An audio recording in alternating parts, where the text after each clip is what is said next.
We were going to have a poem read by Mr. Peter Loxley, who is also a life member, but at 97 he was going to write a poem and send it to us, but unfortunately he didn't.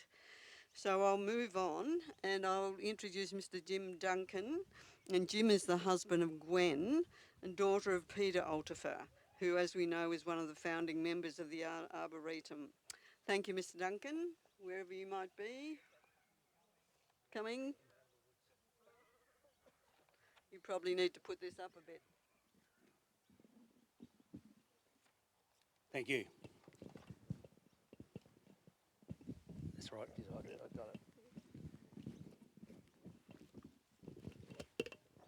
That's fine. Well, I've been asked to say a few words about the Althofer family, but to be more specific, it'll be really about Hazel and Peter. The rest of the family have obviously made a huge contribution to whatever's gone on here, but it's about Peter and Hazel. And really to ask, who were they? Well, they were activists. That's what they were. They were environmental activists. They didn't paint their hair blue.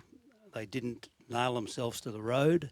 They didn't disrupt anything. They just did what activists should do. They rolled up their sleeves and they worked and they worked and they worked.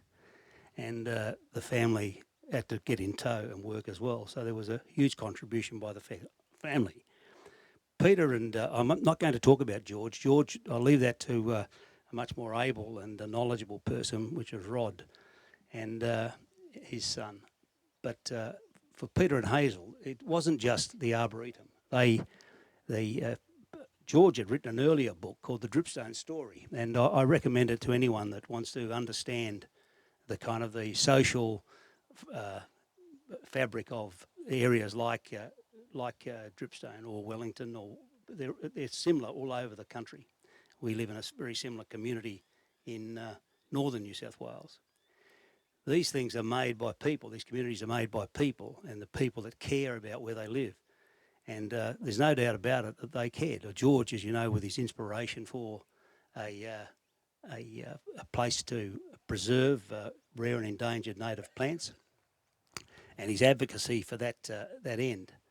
But underneath of all of that, there was other things going on. They documented every bird species, every plant species, every butterfly, everything about this area. And George documented all of the people, the families, their children, where they'd gone.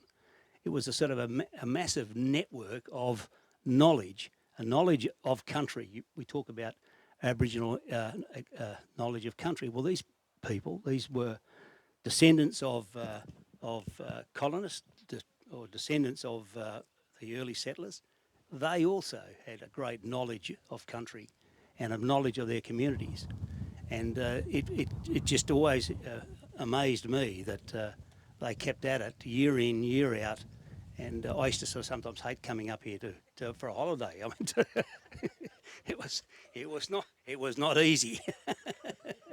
But the family loved it, and the family supported them. Hazel and Peter supported and loved George, and George was the man that really sort of had this intellect that made it all happen.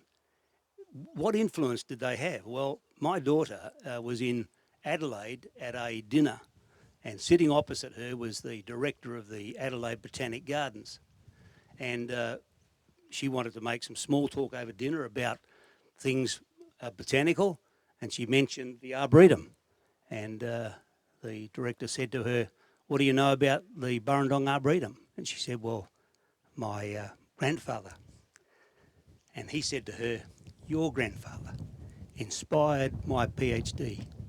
I wrote my thesis based on the work of George and Peter Althofer."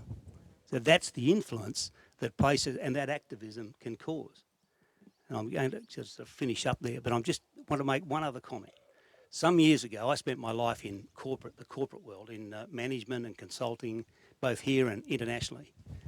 Some years ago, a few years ago, I was asked to review a report of this arboretum by the Canberra Botanic Gardens. It was written in a sort of almost a condescending way, and I read the report and then offered a to submit my review of that report to the Burrendong Trust, Arboretum Trust. And I concluded by saying, look, it's all very well, but unless you lock into some corporate philanthropy and establish independent funding, you will end up where you are today. I wrote that 15 years ago, where you're always scrabbling with your hand out as a sort of the poor man in the argument. Politics, which I've spent a fair bit of time, politics has no sympathy for good ideas. It's got to be a sort of a no sort of door to escape type proposal. And if you don't present that to the political arm of government, you don't get anywhere.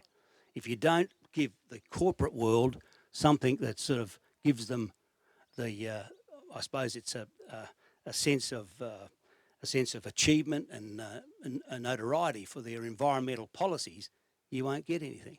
So you've really got this arboretum, if it wants to go forward into the future, and I do this without sending you my corporate buddy fee, you need to get off your backside and get your funding locked in. Otherwise, it will go down the drain bloody year by year by year by year. And I sort of hand over. Sorry for being a bit of a lecturer. Thank you.